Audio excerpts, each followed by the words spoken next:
Welcome to all dear students. In last video we learned about accounting concept and accounting conventions. So in this video I am explaining in detail. So ಎಲ್ಲರಿಗೂ ನಿಮಗೆ ಗೊತ್ತಿದೆ ಮಕ್ಕಳೇ, accounting concepts and accounting conventions is very much important. Okay, ಒಬ್ಬ ನೀವು accounting student ಆಗಿದ್ದೀರಾ. So ಇನ್ನು ನೀವು first ಸೆಮ್ಮಿಂದ 6th ಸೆಮ್ವರೆಗೂ ಈ ಅಕೌಂಟಿಂಗ್ ಸಬ್ಜೆಕ್ಟ್ ನಿಮ್ಮ ಎಲ್ಲ ಸೆಮಿಸ್ಟರಲ್ಲೂ ಇರುತ್ತೆ. ಓಕೆ, ಆದ್ದರಿಂದ ಈ ಅಕೌಂಟಿಂಗ್ ಕಾನ್ಸೆಪ್ಟ್ ಆ್ಯಂಡ್ ಕನ್ವೆನ್ಷನ್ಸ್ ಅನ್ನೋದು it is a basic knowledge of accounting. It is a very basic knowledge of accounting. Okay, it must be very clear for your knowledge. Please understand carefully. So first business concept anna explain ಮಾಡ್ತೇನೆ. So first concept, business entity concept. Okay, under this concept business is different from the owner and owner are different from the business. ಅಂದ್ರೆ business ಮತ್ತೆ owner both are different. Okay, for example I tell you how it is separate. ಈಗ for example ನಾನು owner ಇದ್ದೇನೆ, ಒಂದು ಬಿಸ್ನೆಸ್ಸನ್ನು start ಮಾಡಿದ್ದೀನಿ. So ನಾನು ಕ್ಯಾಪಿಟಲ್ನ ಇನ್ವೆಸ್ಟ್ಮೆಂಟ್ ಮಾಡ್ತೇನೆ ಬಿಸ್ನೆಸ್ ಮೇಲೆ. ಓಕೆ, ಕ್ಯಾಪಿಟಲ್ನ ಇನ್ವೆಸ್ಟ್ಮೆಂಟ್ ಮಾಡ್ತೇನೆ. ಸೊ ಕ್ಯಾಪಿಟಲ್ನ ನಾವು ಎಲ್ಲಿ ತೋರಿಸ್ತೀವಿ ಬುಕ್ಸ್ ಆಫ್ ಅಕೌಂಟ್ಸಲ್ಲಿ? ಅಸೆಟ್ ಸೈಡಾ ಲಯಬಿಲಿಟಿ ಸೈಡಾ? So of course liability side. ಯಾಕೆ ಕ್ಯಾಪಿಟಲ್ನ ಲಯಬಿಲಿಟಿ ಅಂತ ಟ್ರೀಟ್ ಮಾಡಿದ್ದೀವಿ? Why we treated as liability as capital as liability? Because of this concept. ಅಂದರೆ ನಾನು ಏನು ಕ್ಯಾಪಿಟಲ್ ಇನ್ವೆಸ್ಟ್ಮೆಂಟ್ ಮಾಡಿದ್ದೀನಿ ಅದು ನನಗೆ ಲಯಬಿಲಿಟಿ ಆಗುತ್ತೆ. ಸೊ ಇಂಡಿವಿಜುವಲ್ ಓನರಿಗೂ ಬಿಸ್ನೆಸ್ಸಲ್ಲಿ ನಡೆಯುವಂಥ ಟ್ರಾನ್ಸಾಕ್ಷನ್ಸ್ ಅಂದರೆ ಬಿಸ್ನೆಸ್ಗೂ ಯಾವುದೇ ರೀತಿ ಸಂಬಂಧ ಇಲ್ಲ. Separate entity, both are separate entity. Okay, that only capital treated as liability based on this concept only. Okay, business is treated as separate entity that is different from its owners and all other proprietor. Okay, in a best example ಹೇಳ್ತೀನಿ ನೋಡಿ. ಅಂದರೆ so business transaction should be separate from the owner's transaction. ಇದಕ್ಕೆ best example, ಈಗ ನಾನೊಂದು business run ಮಾಡ್ತಾ ಇದ್ದೇನೆ. So ನನ್ನ ಒಂದು ಪರ್ಸ್ನಲ್ ನಾನು ಟ್ರಾವೆಲ್ ಮಾಡಲಿಕ್ಕೆ ಹೋಗ್ತೆ ಅಥವಾ ಒಂದು ಟ್ರಿಪ್ಗೆ ಹೋಗಿರ್ತೇನೆ. ಸೊ ಆ ಟ್ರಿಪ್ಪಲ್ಲಿ ಆಗುವಂಥ ಒಂದು ನನ್ನ ಪರ್ಸ್ನಲ್ ಟ್ರಿಪ್ಪಲ್ಲಿ ಆಗುವಂಥ ಎಕ್ಸ್ಪೆನ್ಸಸ್ಸನ್ನು ನಾನು ನನ್ನ ಬಿಸ್ನೆಸ್ ಟ್ರಾನ್ಸಾಕ್ಷನಲ್ಲಿ ತೋರಿಸ್ಲಿಕ್ಕೆ ಆಗುತ್ತಾ? ನೋ. ಓಕೆ, ಅದೇ ಈ ಕಾನ್ಸೆಪ್ಟಲ್ಲಿ ಹೇಳೋದು. ಅಂದರೆ ಬಿಸ್ನೆಸ್ ಟ್ರಾನ್ಸಾಕ್ಷನ್ನೇ ಸಪ್ರೇಟ್ ಆ್ಯಂಡ್ ಓನರ್ಸ್ ಟ್ರಾನ್ಸಾಕ್ಷನ್ನೇ separate. Business is a separate entity. Okay, ಅದನ್ನು ಸಪ್ರೇಟ್ ಯೂನಿಟ್, ಸಪ್ರೇಟ್ ಎಂಟಿಟಿಯಾಗಿ ಟ್ರೀಟ್ ಮಾಡಿ ಫ್ರಮ್ ಇಟ್ಸ್ ಓನರ್ಸ್. ಇಲ್ಲಿ ಓನರು ಮತ್ತು ಬಿಸ್ನೆಸ್ ಒಂದೇ ಅಲ್ಲ ಅಂತ ಹೇಳುತ್ತೆ. ಓಕೆ, ಸೊ ಈ ಕಾನ್ಸೆಪ್ಟಿಂದ ನಮಗೆ ಕ್ಲಿಯರಾಗಿ ಏನು ಗೊತ್ತಾಗುತ್ತೆ? Difference between personal transaction and business transaction. Okay, so without these assumption, ಈ ಅಸಂಪ್ಷನ್ ಇಲ್ಲ ಅಂದರೆ ನಮಗೆ ಒಂದು ಒಳ್ಳೆ ಫೈನಾನ್ಷಿಯಲ್ ಪೊಸಿಷನ್ ಹೇಗಿದೆ ಕಂಪನಿದು ಅಥವಾ ಆಪರೇಟಿಂಗ್ ರಿಸಲ್ಟ್ ಏನಿದೆ ಅದು ಅಕ್ಯುರೇಟ್ ಆಗಿ ಸಿಗಲಿಕ್ಕಿಲ್ಲ. ಓಕೆ, ಆ ಕಂಪನಿಯ ಅಕ್ಯುರೇಟ್ ಫೈನಾನ್ಷಿಯಲ್ ಪೊಸಿಷನನ್ನು ಅಥವಾ ಆಪರೇಟಿಂಗ್ ರಿಸಲ್ಟನ್ನು ಅಸರ್ಟೈನ್ ಮಾಡಬೇಕಾದ್ರೆ we have to follow this concept, business entity concept. ಅರ್ಥ ಆಗಿದೆಲ್ಲ ಮಕ್ಕಳೇ? ಬಿಸ್ನೆಸ್ ಎಂಟಿಟಿ ಕಾನ್ಸೆಪ್ಟ್ ಅಂದ್ರೇನು? Business is treated as a separate entity from its owner. Okay, business transaction should be separate from owners transaction. Okay, next ನೋಡುವ going concern concept.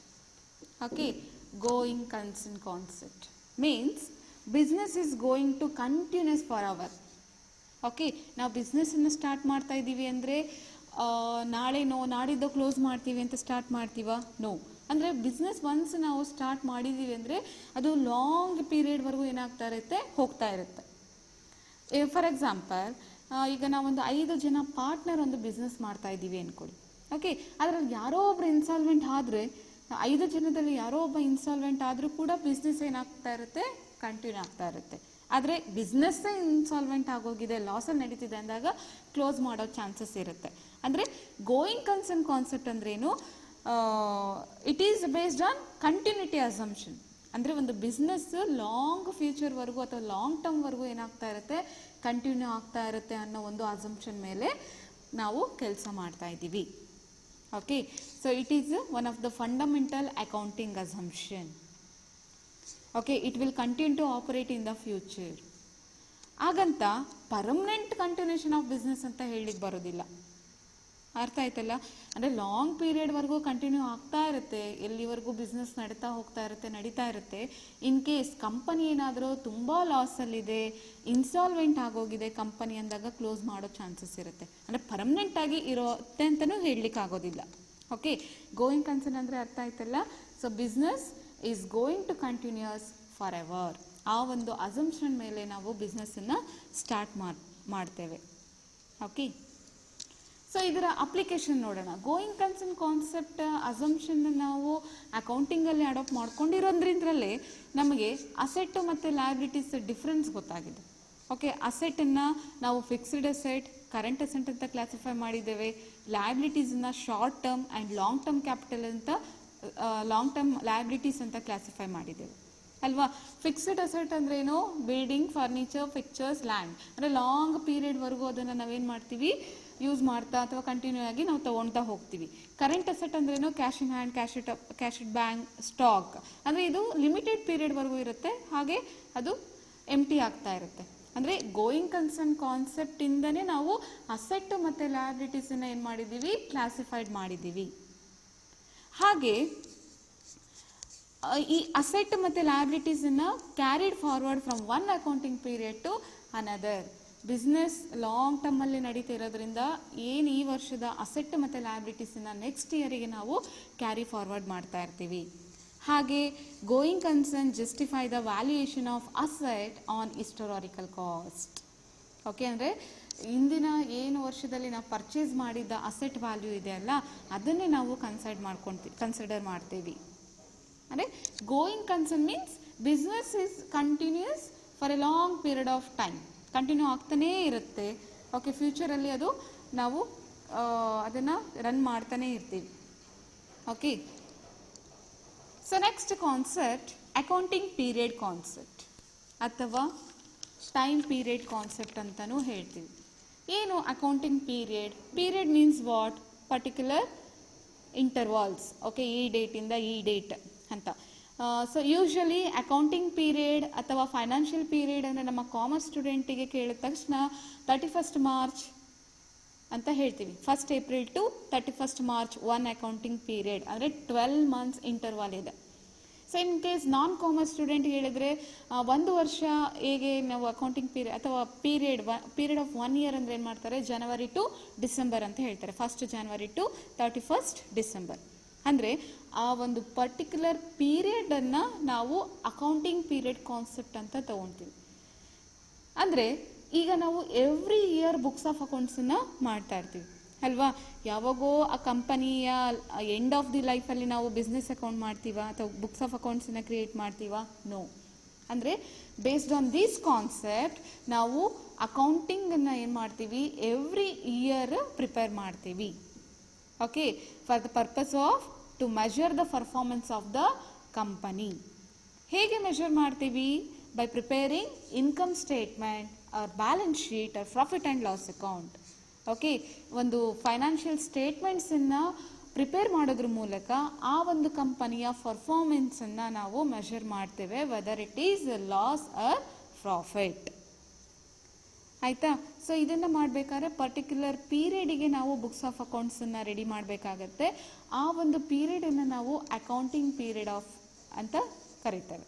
Usually 1 year taken up for the measurement of this ಅಲ್ವಾ? So 1st April to 31st March majority of the companies follows this date. So ಯಾವುದೋ ಸಣ್ಣ ಕಂಪನಿಗಳು ಅಥವಾ limited companies ಮಾತ್ರ January to December accounting period ಅಂತ ತಗೊಳ್ತಾರೆ. So ಈ accounting period helps in estimating the profit or loss. ಆಯಿತಾ? ಆ ಒಂದು ವರ್ಷದಲ್ಲಿ ಎಷ್ಟು ಲಾಸ್ ಆಗಿದೆ, ಎಷ್ಟು ಪ್ರಾಫಿಟ್ ಆಗಿದೆ ಅಂತ ಫೈಂಡ್ ಔಟ್ ಮಾಡಲಿಕ್ಕೆ ನಮಗೆ ಈ ಅಕೌಂಟಿಂಗ್ ಪೀರಿಯಡ್ ಕಾನ್ಸೆಪ್ಟ್ ಹೆಲ್ಪ್ ಮಾಡುತ್ತೆ. ಹಾಗೆ comparing the financial statement between different periods. ಅಂದರೆ ಈ ಈ ವರ್ಷದಕ್ಕೆ ಮತ್ತು ಹಿಂದಿನ ವರ್ಷಕ್ಕೆ ಪ್ರಾಫಿಟ್ ಹೇಗಿದೆ ಅಥವಾ ಲಾಸ್ ಆಗಿದೆಯಾ, ಅಥವಾ ಕಂಪನಿ ಯಾವ ರೀತಿ ಮುಂದುವರಿತಿದೆ, ಒಂದು ಪ್ರಾಫಿಟ್ ಟ್ರೆಂಡಲ್ಲಿ ಇದೆಯಾ ಅಥವಾ ಲಾಸ್ ಆಗ್ತಾನೆ ಹೋಗ್ತಿದೆಯಾ ಕಂಪನಿ ಅಂತ ನಾವು ಕಂಪ್ಯಾರಿಸನ್ ಮಾಡಬೇಕಾದ್ರೆ, ಇಯರ್ ಬೈ ಇಯರ್ ಕಂಪ್ಯಾರಿಸನ್ ಮಾಡಬೇಕಾದ್ರೆ ನಾವು ಈ ಅಕೌಂಟಿಂಗ್ ಪೀರಿಯಡ್ ಕಾನ್ಸೆಪ್ಟನ್ನು ಅಡಾಪ್ಟ್ ಮಾಡಿಕೊಂಡು ಪ್ರತಿ ವರ್ಷವೂ ನಾವು ಏನು ಮಾಡಬೇಕು, ಬುಕ್ಸ್ ಆಫ್ ಅಕೌಂಟ್ಸನ್ನು ಮೇಂಟೈನ್ ಮಾಡ್ತಾ ಇರಬೇಕು. ಓಕೆ. ಆ್ಯಂಡ್ ಸೊ ಟೋಟಲ್ ಅಂದರೆ ಆ ಕಂಪನಿಯ ಒಂದು ಏನು ಪರ್ಫಾರ್ಮೆನ್ಸ್ ಏನಿದೆ ಆ ಪರ್ಟಿಕ್ಯುಲರ್ ಪೀರಿಯಡಲ್ಲಿ, ಅಂದರೆ 12 ಮಂತ್ಸ್ ಏನಿದೆ, 1 ಇಯರ್ ಅಂತ ಏನು ಹೇಳ್ತೀವಿ, ಸೊ 1 ಇಯರಲ್ಲಿ ಆ ಕಂಪನಿಯ ಒಂದು ಪರ್ಫಾರ್ಮೆನ್ಸನ್ನು ಮೆಷರ್ ಮಾಡಬೇಕಾದ್ರೆ ಈ ಒಂದು ಅಕೌಂಟಿಂಗ್ ಪೀರಿಯಡ್ ಕಾನ್ಸೆಪ್ಟನ್ನು ಅಡಾಪ್ಟ್ ಮಾಡ್ಕೊಂಡಿದೆ. This is one of the basic assumption. ಎಲ್ಲ ಕಂಪನಿಗಳು ಇದನ್ನು ಫಾಲೋ ಮಾಡುತ್ತೆ ಅಲ್ವಾ. So next accrual concept. ಏನು ಅಕ್ರೂಯಲ್ ಕಾನ್ಸೆಪ್ಟ್ ಅಂದರೆ ಏನು? ಸೊ ಇದು ನಿಮಗೆ ಗೊತ್ತಿರ್ಬೋದು ಏನು ಅಕ್ರೂಯಲ್ ಕಾನ್ಸೆಪ್ಟ್ ಅಂದರೆ. ಸೊ ಇದು ಏನು ಲೈವ್ ಕ್ಲಾಸ್ ಅಲ್ಲ ಅಲ್ವಾ. ಲೈವ್ ಕ್ಲಾಸ್ ಆದರೆ ಇಂಟರಾಕ್ಷನ್ಸ್ ಒಳ್ಳೆ ಇರುತ್ತೆ, ಬಟ್ ಇದು ವಿಡಿಯೋ ಕ್ಲಾಸ್ ಆಗಿರೋದ್ರಿಂದ ಅನ್ಫಾರ್ಚುನೇಟ್ಲಿ ನಾನಿಲ್ಲಿ ಹೇಳ್ತಾ ಹೋಗಬೇಕು, ನೀವು ಕೇಳಿಸ್ಕೊಬೇಕು. ಓಕೆ. ಏನಾದರೂ ಡೌಟ್ಸ್ ಇದ್ದರೆ ನನಗೆ ಎನಿ ಟೈಮ್ ನೀವು ಮೆಸೇಜ್ ಮಾಡ್ಬೋದು ಅಥವಾ ಕಾಲ್ ಮಾಡ್ಬೋದು. Okay. Accrual concept means it says that whatever receivable are there or whatever payables are there, we have to consider both. Okay. Because for what purpose? To know the profit. Andre all the transaction must be recorded in books whether they are settled in cash or not. ಅಂದರೆ ಎಲ್ಲ ಟ್ರಾನ್ಸಾಕ್ಷನ್ಸನ್ನು books of ಅಕೌಂಟಲ್ಲಿ mention ಮಾಡಬೇಕು. ಅದು ಕ್ಯಾಶಲ್ಲಿ ಆಗಿರ್ಬೋದು ಅಥವಾ ಅದರ cash ಇನ್ನೂ ಕೊಡದೇನೂ ಇರ್ಬೋದು, ಕ್ರೆಡಿಟ್ ಕೂಡ ಆಗಿರ್ಬೋದು ಆಯಿತಾ, ಕ್ರೆಡಿಟ್ ಪರ್ಚೇಸ್ ಕೂಡ ಆಗಿರ್ಬೋದು. ಸೊ ಎಲ್ಲವೂ ಕೂಡ ಎಂಟ್ರಿ ಮಾಡಬೇಕು. Accrual means recognition of revenue and cost as they are earned and incurred. Okay. So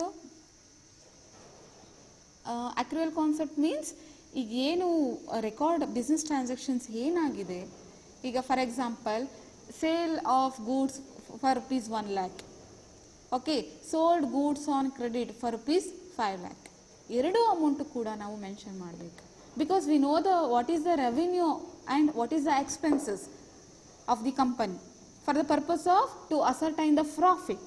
ಈಗ ನನಗೆ ಖಾಲಿ 1 ಲಕ್ಷ ಮಾತ್ರ ಬಂದಿದೆ ರೆವಿನ್ಯೂ, ಆ 5 ಲಕ್ಷ ಕ್ರೆಡಿಟ್ ಮೇಲೆ ಇರುತ್ತೆ ಅಂತ ಬಿಡೋ ಹಾಗಿಲ್ಲ. ಓಕೆ. 5 ಲಕ್ಷ ಫ್ಯೂಚರಲ್ಲಿ ಬರೋದಿರುತ್ತೆ. ಸೊ ಅದನ್ನು ಕೂಡ ನಾವು ರೆಕಾರ್ಡ್ ಮಾಡಬೇಕು ಅಂತ ಹೇಳುತ್ತೆ this concept. So next money measurement concept. Okay. Money measurement name only indicate. ಏನು money measurement concept? Okay.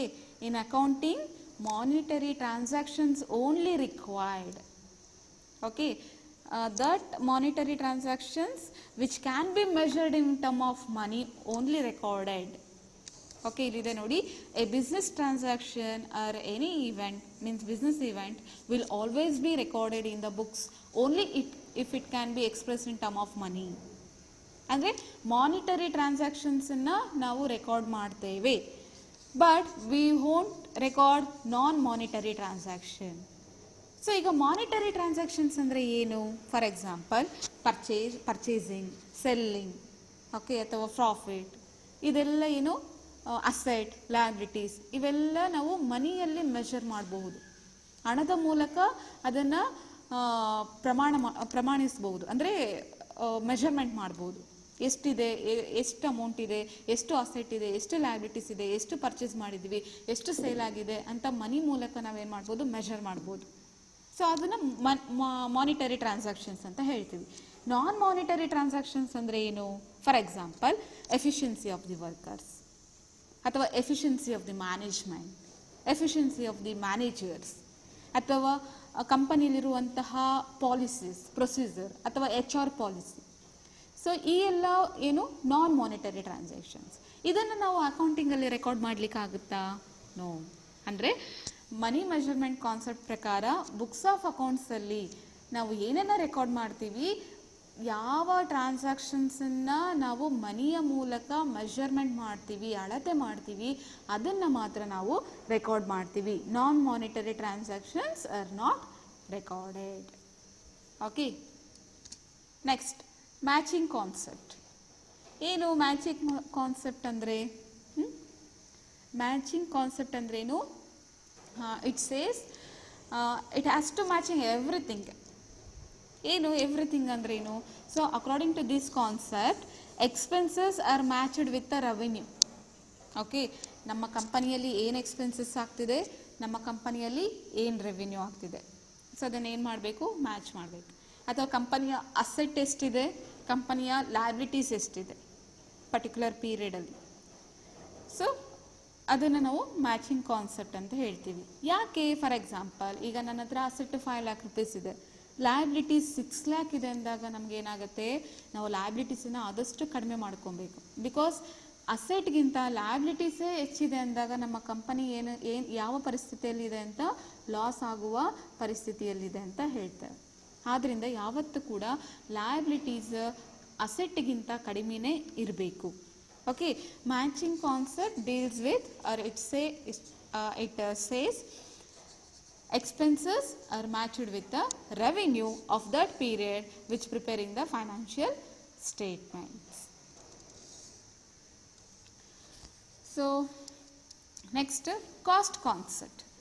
Cost concept we also called as historical concept. Okay, cost ಕಾನ್ಸೆಪ್ಟನ್ನು ನಾವು ಹಿಸ್ಟೋರಿಕಲ್ ಕಾನ್ಸೆಪ್ಟ್ ಅಂತಲೂ ಹೇಳ್ತೀವಿ. ಅಂದರೆ ಏನು ಕಾಸ್ಟ್ ಕಾನ್ಸೆಪ್ಟ್ ಅಂದರೆ ಏನು? For example, every transaction have some cost, right? Every transaction it has some cost. ಹೇಗೆ? For example, like selling asset. Selling asset ಅಂದರೆ some cost is there, or purchasing asset some cost is there, right? So whenever you purchase any asset, at what price you purchase, ಏನು ಯಾವ ಪ್ರೈಸಿಗೆ ನೀವು purchase ಮಾಡಿದ್ದೀರಾ ಆ ಕಾಸ್ಟನ್ನು ಮಾತ್ರ ನಾವು consider ಮಾಡಬೇಕು. ಅಂದರೆ as per the cost concept, value of on asset is determined on the basis of historical cost or acquisition cost. We don't write the present value ಅಥವಾ we don't write the market value. ಅಂದರೆ ಈಗ 2018ನಲ್ಲಿ ನಾನು ಒಂದು car purchase ಮಾಡಿದ್ದೀನಿ ಅಂದರೆ 2018ನಲ್ಲಿ ಅದರ price ಎಷ್ಟಿತ್ತು, 10 lakh ಅಂದ್ಕೊಳ್ಳಿ. ಆ ಒಂದು ಪ್ರೈಸನ್ನು ಮಾತ್ರ ಮೆನ್ಷನ್ ಮಾಡಬೇಕು. ಅಂದರೆ ಹಿಸ್ಟೋರಿಕಲ್ ಕಾಸ್ಟ್, ಅಕ್ವಿಜಿಷನ್ ಕಾಸ್ಟ್, ನಾವು ಏನು ಗೂಡ್ಸನ್ನು ಪರ್ಚೇಸ್ ಮಾಡಿದ್ದೀವಿ, purchase cost we should incurred, we should mentioned. Okay, so ಇಲ್ಲಿ ನೋಡಿ, cost concept follows the interest on objectivity. That is, if on asset is purchase for ₹1 lakh, it will be recorded at ₹1 lakh only. Okay, ಅಂದರೆ ನಾವೇನು historical concept ಅಂದರೆ ಏನು, ಅದರ cost ಅದು purchase ಮಾಡಬೇಕಾದ್ರೆ ಏನು ಕಾಸ್ಟ್ ಇತ್ತು, ಸೊ ಆ ಕಾಸ್ಟನ್ನು ನಾವು ಕನ್ಸಿಡರ್ ಮಾಡಬೇಕು ಅಂತ. Okay, we don't consider the present value ಅಥವಾ market value. We won't consider, we consider the purchase cost. Okay, so next, realization concept. ಏನು ರಿಯಲೈಸೇಷನ್ ಅಂದರೆ? ರಿಯಲೈಸೇಷನ್, ಈಗ ನನ್ನ ಹತ್ರ ಅಸೆಟ್ ಇದೆ, ರಿಯಲೈಸೇಷನ್ ಅಕೌಂಟ್ ಮಾಡಿದ್ದೀರಾ ಸೆಕೆಂಡ್ PU ನಲ್ಲಿ. ರಿಯಲೈಸೇಷನ್ ಅಕೌಂಟ್ ಯಾವಾಗ ಮಾಡ್ತೀರಾ? ಕಂಪನಿಯನ್ನು ಕ್ಲೋಸ್ ಮಾಡಬೇಕಾದ್ರೆ, ಕಂಪನಿಯಲ್ಲಿರೋ ಅಸೆಟ್ ಏನಾದ್ರು ಸೇಲ್ ಮಾಡ್ತಾ ಇದ್ರೆ ಆಗ ನೀವೇನು ಮಾಡ್ತೀರಾ, ರಿಯಲೈಸೇಷನ್ ಅಕೌಂಟ್ ಮಾಡ್ತೀರಾ. ಅಂದರೆ ರಿಯಲೈಸೇಷನ್ ಕಾನ್ಸೆಪ್ಟ್ ಅಂದರೆ ಏನು? As per the realisation concept, change in the value of on asset is to be recorded only when the value of realised. ಆಯಿತಾ? ಅಂದರೆ ನಾವು ಯಾವಾಗ ಸೇಲ್ ಮಾಡ್ತೀವಲ್ಲ, so for example, whenever you selling an asset, that rate you consider. Okay, goods ಏನು sale ಮಾಡಿದ್ದೀವಿ ಆ ಡೇಟಲ್ಲಿ ಇರುವಂತಹ ಅಮೌಂಟನ್ನು, ಆ ಡೇಟಲ್ಲಿರುವಂಥ ವ್ಯಾಲ್ಯೂಯನ್ನು ನಾವು ಕನ್ಸಿಡರ್ ಮಾಡಬೇಕು. ಫಾರ್ ಎಕ್ಸಾಂಪಲ್, ನಾನು ಇವತ್ತು ಒಂದು ಕಾರನ್ನು ಸೇಲ್ ಮಾಡ್ತಾ ಇದ್ದೀನಿ ಅಂತ ಅಂದ್ಕೊಳ್ಳಿ. Okay, so as on these date the car price is 10 lakh. Okay, next ಆ ಕಾರ್ ಕೊಡೋದು ಅವರಿಗೆ ನಾನು 2021ನಲ್ಲಿ ನಾನು ಅವರಿಗೆ ಡೆಲಿವರಿ ಮಾಡ್ತೀನಿ ಅಂದ್ಕೊಳ್ಳಿ. ಅಥವಾ ಈಗ ಯಾವ ಮಂತ್, ಅಕ್ಟೋಬರ್, ಸೊ ನಾನು ಡಿಸೆಂಬರಲ್ಲಿ ಅವ್ರಿಗೆ ಕಾರ್ನ ಡೆಲಿವರಿ ಮಾಡ್ತೀವಿ ಅಂದ್ಕೊಳ್ಳಿ. ಡೆಲಿವರಿ ಮಾಡೋ ಡೇಟಲ್ಲಿ ಏನಾಗಿರುತ್ತೆ, ಪ್ರೈಸು ಇನ್ ಕೇಸ್ ಇನ್ಕ್ರೀಸ್ ಆಗಿರ್ಬೋದು, ಡಿಕ್ರೀಸ್ ಆಗಿರ್ಬೋದು, that is what ever. But agreed agreed ಆಗಿರುವಂತಹ ಡೇಟ್ ಯಾವುದು, ಇವತ್ತಿಗೆ ನಾವು ಏನು ಅಗ್ರಿಮೆಂಟ್ ಮಾಡ್ಕೊಂಡಿದ್ದೀವಿ, ಸೋಲ್ಡ್ ಮಾಡ್ತಾ ಇದ್ದೀವಿ, ಈ ಡೇಟಲ್ಲಿ ಏನಿದೆ ರೇಟ್ ಅದನ್ನು ನಾವು ಕನ್ಸಿಡರ್ ಮಾಡಬೇಕು. ಅಂದರೆ we considered when the asset realised, ಏನು ಡೇಟ್ ಇದೆ, ಏನು ಪ್ರೈಸ್ ಇದೆ ಅದನ್ನು ಕನ್ಸಿಡರ್ ಮಾಡಬೇಕು. Okay, so if you selling an asset on that date ಏನು ರೇಟ್ ಇದೆ ಆ ವ್ಯಾಲ್ಯೂವನ್ನು ಕನ್ಸಿಡರ್ ಮಾಡಬೇಕು. Realisation concept simple. Realisation concept ಅಂದರೆ ಏನು, ಅಸೆಟ್ಟನ್ನು ನಾವು ಸೇಲ್ ಮಾಡಬೇಕಾದ್ರೆ ಆ ದಿನದ ಅಂದರೆ ಸೇಲ್ ಆಗಿದ್ದಂತಹ ಪ್ರೈಸನ್ನು ನಾವು ಕನ್ಸಿಡರ್ ಮಾಡಬೇಕು ಬುಕ್ಸ್ ಆಫ್ ಅಕೌಂಟ್ಸಲ್ಲಿ ರೆಕಾರ್ಡಿಂಗ್ ಮಾಡಬೇಕಾದ್ರೆ. Okay, next last concept dual concept. Okay, ಇದ್ರ ಬಗ್ಗೆ ನಿಮಗೇನು ಹೇಳೋದೇ ಬೇಕಾಗಿಲ್ಲ, ಆಲ್ರೆಡಿ ನೀವು ತುಂಬ ಚೆನ್ನಾಗಿ ಕಲ್ತ್ಕೊಂಡಿದ್ದೀರಾ. ಏನು, for every debit there should be corresponding credit ಅಂತ ಅಲ್ವಾ? Am I right? For every debit there should be corresponding credit. ಏನು ಡ್ಯುಯಲ್ ಕಾನ್ಸೆಪ್ಟ್ ಅಂದರೆ, this aspect is base for double entry system. Okay, double entry system, single entry system ಎಲ್ಲ ಕೇಳಿದ್ದೀರಲ್ಲ. Means every business transaction will have effect of two things simultaneously. For example, if I am purchasing machinery, I am getting machinery as well as I am paying cash ಅಲ್ವಾ? ಎರಡು transaction ಬಂತು. ಒಂದು, first one, I am getting machinery and I am paying cash. Two transactions are there in this. Okay, dual aspects ಅಥವಾ dual concept ಏನಿದೆ ಅಂದರೆ, ಯಾವುದೇ ಒಂದು transaction ಆಗ್ತಿದೆ ಅಂದರೆ ಅಲ್ಲಿ ಎರಡು ಥಿಂಗ್ಸ್ ಬರುತ್ತೆ, ಒಂದು ಡೆಬಿಟ್, ಇನ್ನೊಂದು ಕ್ರೆಡಿಟ್. ಅಂದರೆ ನಾವೇನೋ ಅಲ್ಲಿ ರಿಸೀವ್ ಮಾಡ್ಕೊತಾ ಇದ್ದೀವಿ, ಹಾಗೆ ಏನನ್ನೋ ಕೊಡ್ತಾ ಇದ್ದೀವಿ, ಗಿವರ್. ಓಕೆ, ಸೊ ಈ ಕಾನ್ಸೆಪ್ಟ್ ನಮಗೆ ಒಂದು ಅಕೌಂಟಿಂಗ್ ಈಕ್ವೇಷನನ್ನು ಹೇಳ್ಕೊಡುತ್ತೆ. ಬೇಸ್ಡ್ ಆನ್ ದೀಸ್ ಕಾನ್ಸೆಪ್ಟ್ ಈ ಒಂದು ಅಕೌಂಟಿಂಗ್ ಈಕ್ವೇಷನ್ಸನ್ನು ನಾವು ನೋಡ್ತಾ ಇದ್ದೀವಿ. Asset is equal to liabilities plus capital. Okay, dual aspects based on this concept ಒಂದು accounting equations ಇದೆ. Okay, this equation is got it from the dual concept. Asset is equal to liability plus capital. Okay, ಈ 9 ಕಾನ್ಸೆಪ್ಟ್ಗಳು the basic concept or assumption of accounting concept. First one ಯಾವುದು, business entity concept.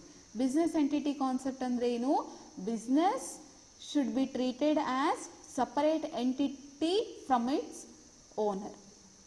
ಅಂದರೆ business transaction should be separate from owners transaction.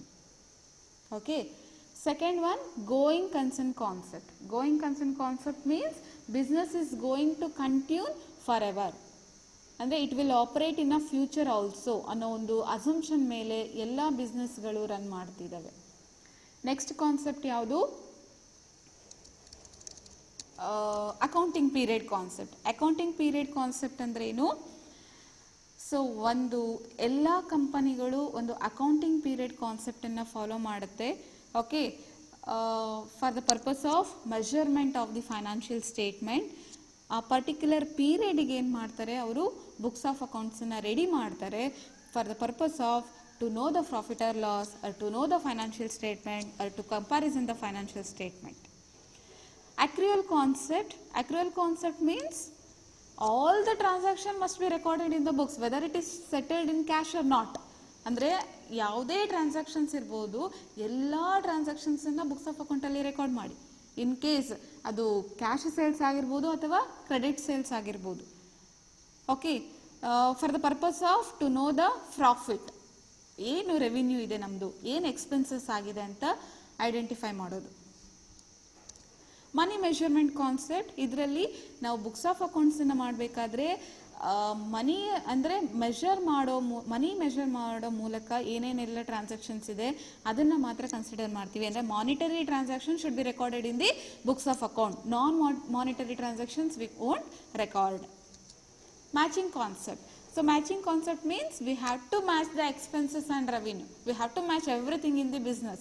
ಏನು expenses ಆಗ್ತಿದೆ, ಎಷ್ಟು revenue ಇದೆ, ಎಷ್ಟು asset ಇದೆ, ಎಷ್ಟು ಲಯಬಿಲಿಟೀಸ್ ಇದೆ, ಸೊ ಮ್ಯಾಚಿಂಗ್ ಮಾಡುವಂಥದ್ದು. Next cost concept.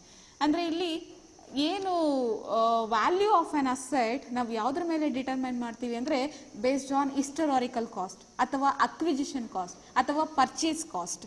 ಯಾವ ಡೇಟಲ್ಲಿ ಪರ್ಚೇಸ್ ಮಾಡಿರ್ತೀವಿ ಆ ಒಂದು ಡೇಟಲ್ಲಿ ಇದ್ದಂತಹ ಅಮೌಂಟನ್ನು ನಾವು ವ್ಯಾಲ್ಯೂ ಆಫ್ ಆನ್ ಅಸೆಟ್ ಅಂತ ತೋರಿಸ್ಬೇಕಾಗುತ್ತೆ according to cost concept. Realisation concept ಅಂದರೆ ಈಗ ನಾವು ಸೇಲ್ ಮಾಡ್ತಾ ಇದ್ದೀವಿ ಗೂಡ್ಸ್ ಅಂತ ಬಂದಾಗ ಸೇಲ್ ಮಾಡಿದ ಡೇಟ್, ರಿಯಲೈಸ್ಡ್ ಮಾಡಿರೋ ಡೇಟಲ್ಲಿ ಏನು ಪ್ರೈಸ್ ಇದೆ, ಏನು ವ್ಯಾಲ್ಯೂ ಇದೆ ಅದನ್ನು ತಗೊಳ್ತೀವಿ. ಡ್ಯುಯಲ್ ಕಾನ್ಸೆಪ್ಟ್ ಅಂದರೆ ನಿಮ್ಗೆಲ್ಲರಿಗೂ ಗೊತ್ತಿದೆ, for every debit should be corresponding credit. ಅಂದರೆ ನಾವೇನೋ ಪರ್ಚೇಸ್ ಮಾಡ್ತಾ ಇದ್ದೀವಿ ಅಂದರೆ ಸಮಥಿಂಗ್ ಈಸ್ ಕಮಿಂಗ್ ಟು ಹಸ್, ಮತ್ತು ಏನೋ ನಮ್ಮ ಕಡೆಯಿಂದ ಹೋಗ್ತಿದೆ ಅಲ್ಲ. ಈಗ ಹೋಟೆಲ್ಗೆ ಹೋಗಿ ಊಟ ಮಾಡ್ತಾ ಇದ್ದೀವಿ ಅಂದರೆ ನಮ್ಮ ಕಡೆಯಿಂದ ದುಡ್ಡನ್ನು ಕೊಡ್ತಾ ಇದ್ದೀವಿ, ಅಲ್ಲಿಂದ ನಾವು ಊಟವನ್ನು ತಿಂತಾ ಇದ್ದೀವಿ. Okay, 2 aspects. Every transaction should be 2 aspects. Based on this concept ಒಂದು ಈಕ್ವೇಷನ್ಸ್ ಕೂಡ ನಮಗೆ ಅಕೌಂಟಿಂಗಿಗೆ ಸಿಕ್ಕಿದೆ. ಏನಂದರೆ asset is equal to liabilities plus capital. Okay, next accounting conventions ಬಗ್ಗೆ ನೋಡೋಣ. There are 4 accounting conventions. Okay, so one by one ನೋಡೋಣ. Conventions of materiality. Okay, convention of materiality says that which are related to the business only recorded in the business. ಏನು ಬಿಸ್ನೆಸ್ಗೆ record, ಏನು business related ಇದೆ, business financial ಸ್ಟೇಟ್ಮೆಂಟ್ಗೆ ಏನು related ಇದೆ ಆ ಒಂದು information ಮಾತ್ರ record ಮಾಡಬೇಕು. Means do not over the account. ಏನೇನೋ ಎಲ್ಲ ಬೇಡದೇ ಇರೋದನ್ನೆಲ್ಲ ನಮ್ಮ ಅಕೌಂಟಲ್ಲಿ ಸೇರಿಸೋ ಹಾಗಿಲ್ಲ. ಓಕೆ, ಮೆಟೀರಿಯಾಲಿಟಿ ಅಂದರೆ which is related to our business, which is related to for the purpose of financial ಸ್ಟೇಟ್ಮೆಂಟ್ಗೆ ಏನೇನೆಲ್ಲ ಇನ್ಫಾರ್ಮೇಷನ್ಸ್ ಬೇಕು, ವಿಚ್ ಈಸ್ ರಿಲೇಟೆಡ್ ಟು ಅಂದರೆ which have a material effect, that only we have to mention. ಅಂದರೆ unnecessary, unwanted ಅಥವಾ ಬಿಸ್ನೆಸ್ಗೆ related ಇಲ್ಲದೆ ಇರುವಂತಹ ಇನ್ಫಾರ್ಮೇಷನ್ಸನ್ನು ನಾವು ಬುಕ್ಸ್ ಆಫ್ ಅಕೌಂಟಲ್ಲಿ ತೋರಿಸೋ ಆಗಿಲ್ಲ. ಅರ್ಥ ಆಯ್ತಲ್ಲ? ಅಂದರೆ this principle of materiality is basically an exception to the full disclosure principle. Okay, full disclosure ಪ್ರಿನ್ಸಿಪಲ್ಗೆ ಇದು ಆಪೋಸಿಟ್. ಅಂದರೆ ಇಲ್ಲಿ ಏನು ಟ್ರಾನ್ಸಾಕ್ಷನ್ಸ್ ಏನಿದೆ, business transaction, whichever is related to business, whichever is related to that particular transaction we should mention. ಆಯಿತಾ? Unnecessary ಅಥವಾ ಅನ್ವಾಂಟೆಡನ್ನು ಇನ್ಫಾರ್ಮೇಷನ್ಸನ್ನು ನಾವು ತೋರಿಸೋ ಹಾಗಿಲ್ಲ. ಓಕೆ, ಅಂದರೆ ಕಂಪನಿಯಲ್ಲಿ ಏನು ಬುಕ್ಸ್ ಆಫ್ ಅಕೌಂಟ್ಸನ್ನ ಓವರ್ಲೋಡ್ ಮಾಡೋ ಆಗಿಲ್ಲ ಅಂತ ಈ ಒಂದು ಕನ್ವೆನ್ಷನ್ ಹೇಳುತ್ತೆ. Next, convention of conservatism. Okay, ಇದ್ರ ಪ್ರಕಾರ ಸಿಂಪಲಾಗಿ ಹೇಳಬೇಕಾದ್ರೆ ಬಿಸ್ನೆಸ್ ಎಂಟಿಟಿ ಆಪರೇಟ್ ಆಗೋದೇ ಒಂದು ಅನ್ಸರ್ಟನಿಟಿ, ಅನಿಶ್ಚಿತತೆ. ಅಂದರೆ ಇವತ್ತೇನಾಗುತ್ತೆ, ನಾಳೆ ಏನಾಗುತ್ತೆ, ನಾಡಿದ್ದೇನಾಗುತ್ತೆ ಗೊತ್ತಿಲ್ಲ. ಏನೋ ನಡ್ಕೊಂಡು ಹೋಗ್ತಿದೆ, ಗೋಯಿಂಗ್ ಕನ್ಸರ್ನ್ ಕಾನ್ಸೆಪ್ಟ್ ಮೇಲೆ ನಿಂತು ಬಿಸ್ನೆಸ್ ರನ್ ಆಗ್ತಾ ಇರುತ್ತೆ. But it operates in uncertainty. ಇವತ್ತು ಪ್ರಾಫಿಟ್ ಇದೆ, ಹೈ ಪೀಕ್ ಪ್ರಾಫಿಟ್ ಇದೆ, ನಾಳೆ ಲಾಸ್ ಆಗ್ಬೋದು, ಅಥವಾ ಇವತ್ತು ಲಾಸ್ ಇದೆ, ನಾಳೆ ಪ್ರಾಫಿಟ್ ಆಗ್ಬೋದು. ಸೊ ಅಂದರೆ ಅನ್ಸರ್ಟನಿಟಿ, ಬಿಸ್ನೆಸ್ ಆಪರೇಟ್ ಆಗ್ತಿರೋದು ಒಂದು ಅನ್ಸರ್ಟನಿಟಿ ಕಂಡೀಷನ್ಸ್ ಮೇಲೆ. ಸೊ ಆದ್ದರಿಂದ ಬಿಸ್ನೆಸ್ ಒಂದು ಮೋಟೋ ಇಟ್ಕೊಬೇಕು, ಏನಂದರೆ based on these convention of conservatism go towards the profit and safe on the profit. Okay, company ಯಾವಾಗಲೂ ಪ್ರಾಫಿಟ್ ಅರ್ನ್ ಮಾಡೋ ಕಡೆನೇ ಹೋಗಬೇಕು ಮತ್ತು ಆ ಪ್ರಾಫಿಟನ್ನು ಸೇಫಾಗಿ ಉಳಿಸ್ಕೊಬೇಕು. ಸೊ ಅದ್ರ ಕಡೆ ಒಂದು ಗಮನ ಕೊಡಬೇಕು ಅಂತ ಈ ಒಂದು ಕಾನ್ಸೆಪ್ಟ್ ಹೇಳುತ್ತೆ. Okay, means so conservatism states that one should not anticipate income but also should provide for all possible losses. ಅಂದರೆ ಯಾವಾಗಲೂ ಅನ್ಸರ್ಟನಿಟಿಯಿಂದ ಇದೆ ಅಂದಾಗ ಲಾಸಸ್ ಇದೆ, ಪ್ರಾಫಿಟ್ ಇದೆ. ಸೊ ಯಾವತ್ತು ಪ್ರಾಫಿಟನ್ನು ಸೇಫ್ ಮಾಡ್ಕೊಳ್ಳೋ ಕಡೆ ಹೋಗ್ಬೇಕಂತ ಹೇಳುತ್ತೆ. Next, convention of consistency. ಏನು ಕನ್ಸಿಸ್ಟೆನ್ಸಿ ಅಂದರೆ ಏನು? ಕನ್ಸಿಸ್ಟೆನ್ಸಿ ಮೀನ್ಸ್ ಸ್ಟೇಬಲ್ ಆಗಿರುವಂಥದ್ದು, ಒಂದೇ ಹದವಾಗಿ. ಈಗ ಫಾರ್ ಎಕ್ಸಾಂಪಲ್ ನಮಗೆ ಅವಳಿಗೆ ಒಂದು ಸ್ವಲ್ಪನೂ ಕನ್ಸಿಸ್ಟೆಂಟೇ ಇಲ್ಲ ಅಂತ ಹೇಳ್ತೀವಲ್ವ. ಅಂದರೆ ಇವತ್ತು ತುಂಬ ಅರ್ಲಿ ಮಾರ್ನಿಂಗ್ ಎದ್ದು ಓದೋದು, ನಾಳೆ ಓದದೇ ಇರೋದು, ಮತ್ತು ನಾಡಿದ್ದು ಫುಲ್ ಮಲ್ಕೊಂಡಿರೋದು. ಅಂದರೆ ಈ ರೀತಿ ಒಂದೊಂದು ದಿನ ಒಂದೊಂದು ರೀತಿ ಚೇಂಜ್ ಮಾಡ್ತಾ ಇದ್ರೆ ನಮ್ಮ ಲೈಫ್ ಸ್ಟೈಲು, ಅದು ಕನ್ಸಿಸ್ಟೆಂಟಿ ಅಂತ ಹೇಳ್ತೀವ? ನೋ. ಕನ್ಸಿಸ್ಟೆಂಟ್ ಮೀನ್ಸ್ ಈಗೇನು ಸ್ಟಾರ್ಟ್ ಮಾಡಿದ್ದೀವಿ, ನಮ್ಮ ರೆಗ್ಯುಲರ್ ಡೇ ಹೇಗಿದೆ ಅದನ್ನೇ ನಾವು ಲಾಂಗ್ ಪೀರಿಯಡ್ವರೆಗೂ ನಾವು ಕಂಟಿನ್ಯೂಷನ್ ಮಾಡ್ತಾ ಹೋಗುವಂಥದ್ದು, ಅಂದರೆ ಸ್ಟೇಬಲ್ ಆಗಿ ತೊಗೊಂಡು ಹೋಗುವಂಥದ್ದು. ಇಲ್ಲಿ ಕನ್ವೆನ್ಷನ್ ಆಫ್ ಕನ್ಸಿಸ್ಟೆನ್ಸಿ ಅಂದರೆ ಈಗ ಫಾರ್ ಎಕ್ಸಾಂಪಲ್ ಈಗ ಕಂಪನಿಯಲ್ಲಿ ಈಗ ನಾವು ಯಾವುದೋ ಒಂದು ಡಿಪ್ರಿಸಿಯೇಷನ್ ಮಾಡ್ತಾ ಇದ್ದೀವಿ ಅಂದ್ಕೊಳ್ಳಿ, ಅಸೆಟ್ಗೆ ಡಿಪ್ರಿಸಿಯೇಷನ್ ಮಾಡ್ತಾ ಇದ್ದೀವಿ. ಈ ವರ್ಷ ನಾನು ಸ್ಟ್ರೈಟ್ ಲೈನ್ ಮೆಥಡಲ್ಲಿ ಡಿಪ್ರಿಸಿಯೇಷನ್ನ ಕ್ಯಾಲ್ಕುಲೇಟ್ ಮಾಡ್ತೀನಿ. ಓಕೆ, ಡಿಪ್ರಿಸಿಯೇಷನಲ್ಲಿ ತುಂಬ ಮೆಥಡ್ಸ್ ಇದೆ. Straight line method, return on value method, sinking fund method, there are so many methods of calculating depreciation. Okay, ಈ ವರ್ಷ ನಾನು ಸ್ಟ್ರೈಟ್ ಲೈನ್ ಮೆಥಡ್ ತೊಗೊಂಡಿದ್ದೀನಿ. ಸೊ ನೆಕ್ಸ್ಟ್ ಇಯರ್ ನಾನು ರಿಟರ್ನ್ ಆನ್ ವ್ಯಾಲ್ಯೂ ಮೆಥಡ್ ತೊಗೊಳ್ಲಿಕ್ಕೆ ಸಾಧ್ಯವಾ? ಸೊ ಆಗಿದ್ದಾಗ ಏನಾಗುತ್ತೆ, ಈ ವರ್ಷನೇ ಒಂದು ಡಿಪ್ರಿಸಿಯೇಷನ್ ಅಮೌಂಟ್ ಬರುತ್ತೆ, ನೆಕ್ಸ್ಟ್ ಇಯರೇ ಇನ್ನೊಂದು ಡಿಪ್ರಿಸಿಯೇಷನ್ ಅಮೌಂಟ್ ಬರುತ್ತೆ. Means there is no consistency in the calculation of depreciation. So ಆದ್ದರಿಂದ ಬಿಸ್ನೆಸ್ ಇವತ್ತು ಏನು ಸ್ಟಾರ್ಟ್ ಮಾಡಿದೆ, ಓಕೆ, ಇವತ್ತು ಏನು ಬಿಸ್ನೆಸ್ಸಲ್ಲಿ ಯಾವ ಒಂದು ಮೆಥಡನ್ನು ಯೂಸ್ ಮಾಡಿದೆ, ಯಾವ ಪ್ರಾಕ್ಟೀಸಸನ್ನು ಮಾಡ್ತಿದೆ, ಅದನ್ನೇ ಫಾಲೋ ಮಾಡಬೇಕು. ಅಂದರೆ ಈಗ ರಿಟರ್ನ್ ಆನ್ ವ್ಯಾಲ್ಯೂ ಮೆಥಡ್ ತೊಗೊಂಡಿದ್ದೀವಿ, ಡಿಪ್ರಿಸಿಯೇಷನ್ ಕ್ಯಾಲ್ಕುಲೇಷನ್ ಅಂದರೆ ನೆಕ್ಸ್ಟ್ ಇಯರಲ್ಲಿ ಬರುವಂಥ ಇಯರ್ಗಳಲ್ಲಿ ಏನು ಮಾಡಬೇಕು, ರಿಟರ್ನ್ ಆನ್ ವ್ಯಾಲ್ಯೂ ಮೆಥಡನ್ನೇ ತೊಗೊಳ್ಬೇಕು. Because to know the accurate financial position. ನಮಗೆ ಕರೆಕ್ಟ್ ಅಕ್ಯುರೇಟಾಗಿ ಸಿಕ್ಬಿಡುತ್ತೆ ಒಂದೇ ಮೆಥಡ್ ಫಾಲೋ ಮಾಡ್ತಾ ಹೋದರೆ. ಡಿಫ್ರೆಂಟ್ ಮೆಥಡ್ ಫಾಲೋ ಮಾಡಿದಾಗ ಏನಾಗುತ್ತೆ, ನಮಗೆ ಕರೆಕ್ಟಾದ ಅಕ್ಯುರೇಟ್ ಇನ್ಫಾರ್ಮೇಷನ್ ಸಿಗೋದಿಲ್ಲ. ಓಕೆ, ಇದು convention of consistency. Next last convention of full disclosure. Okay, means anything related to business we have to disclose.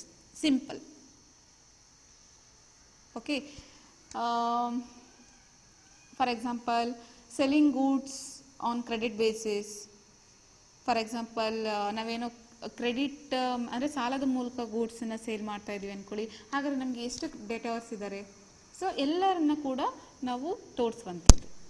ಅಂದರೆ anything that is related to our business, okay, we have to disclose for the external users.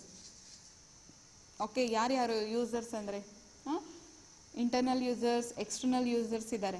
So for example shareholders, owners, employees or public.